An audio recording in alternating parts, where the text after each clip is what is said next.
Peter Labardius, my good buddy out in Mississauga, Ontario, riding shotgun with me, and we have the pleasure, the honor, I dare say, of having another very good friend of mine, Alan Miller, newly appointed Director of Player Personnel with Hockey Canada's Program of Excellence. Alan, you're on the road today. Where are you? Hey, boys. Remps and Lou. Hi, Al. Great to see you. I was thinking about you guys the other day when, unfortunately, we heard of Mr. Solinger passing away with Skid Row, and I met Remps at that concert. Vince Neil and I don't know who else.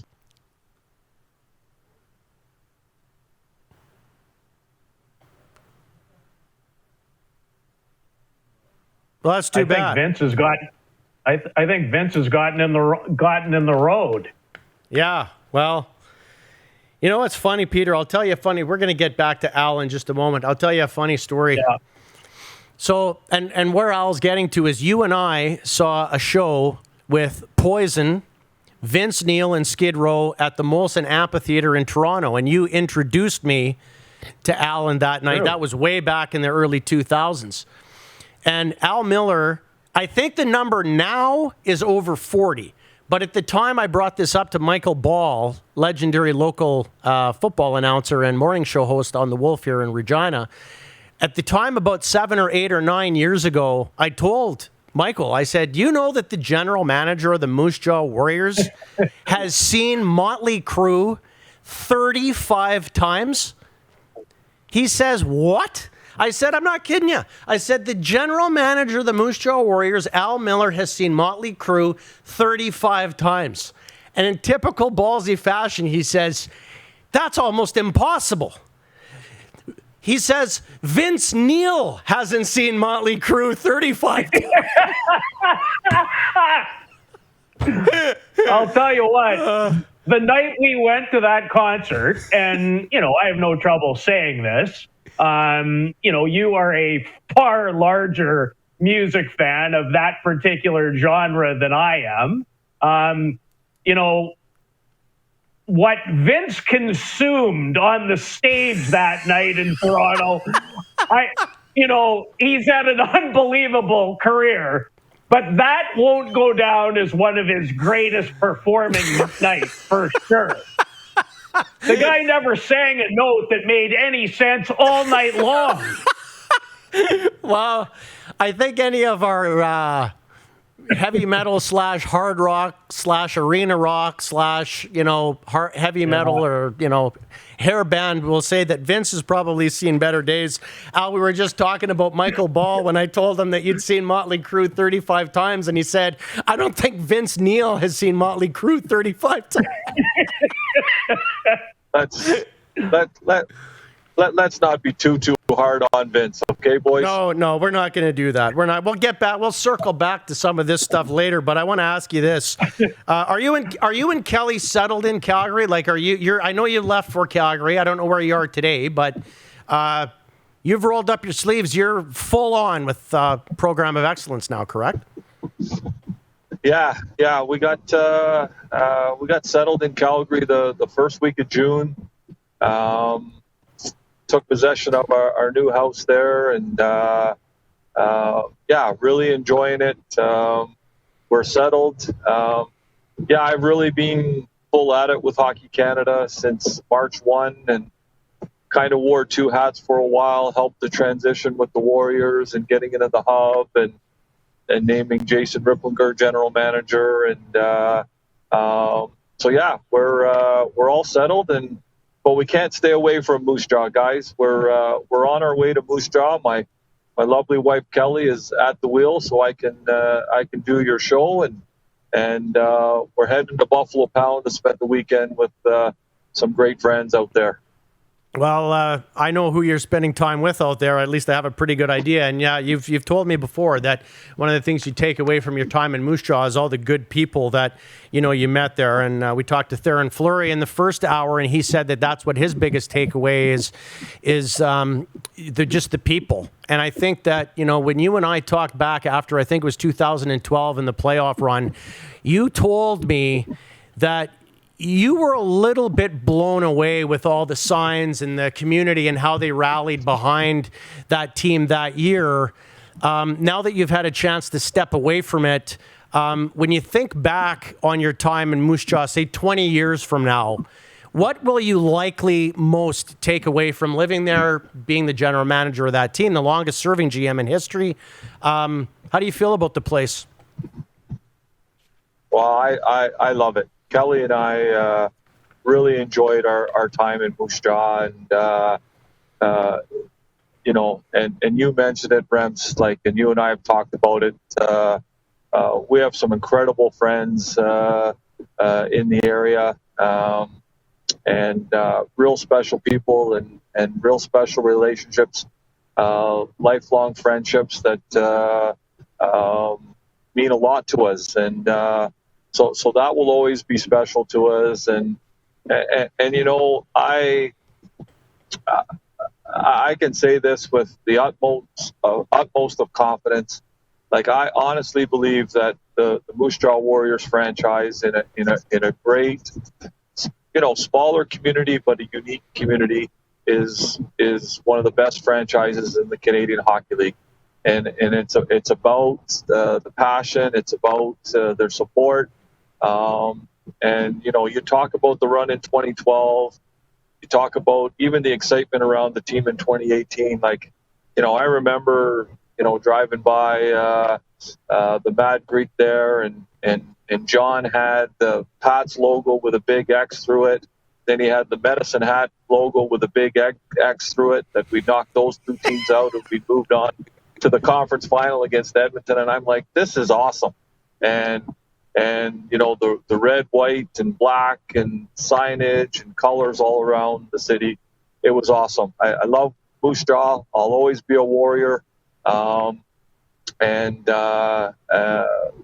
lots of great memories. And I can't wait to watch what Jason Ripplinger and Mark O'Leary do over the next couple of years, because I think there's some exciting times ahead with some real good young players, and I can't wait to get into the rink to do some work for Hockey Canada, but also watch that team grow.